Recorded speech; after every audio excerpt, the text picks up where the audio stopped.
caretakers of one of the busiest areas in San Antonio, Loop 1604 in Nacogdoches, was once a community of freed slaves and their families. But it took a renowned expert to help their descendants locate two lost cemeteries where their ancestors were buried. As the Night Team's Jesse DeGallardo reports, those family members are grateful for the discovery, but unhappy their loved ones were disrespected.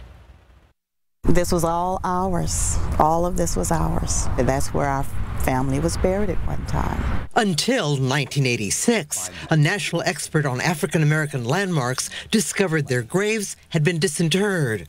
But no disinterment permit. In other words, nothing that permitted their remains to be moved.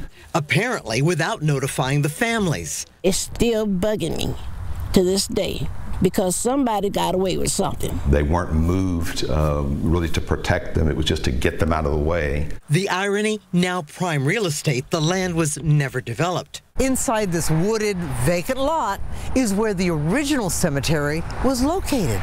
Fly's most troubling discovery, the remains were buried in a mass grave in a Catholic cemetery about a mile away. It's an affront to the family.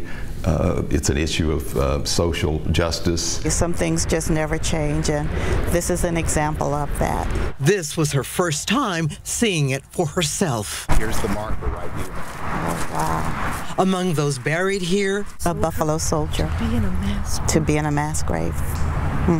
his name was Amos Jackson. No regard. No regard. Unlike the other family cemetery that Fly located near a subdivision playground. Now, we knew it was here, but we didn't know where it was and how it was kept. The families agree Everett Fly is helping restore their history and the respect denied their ancestors. Jesse DeGallardo, KSAT 12 News.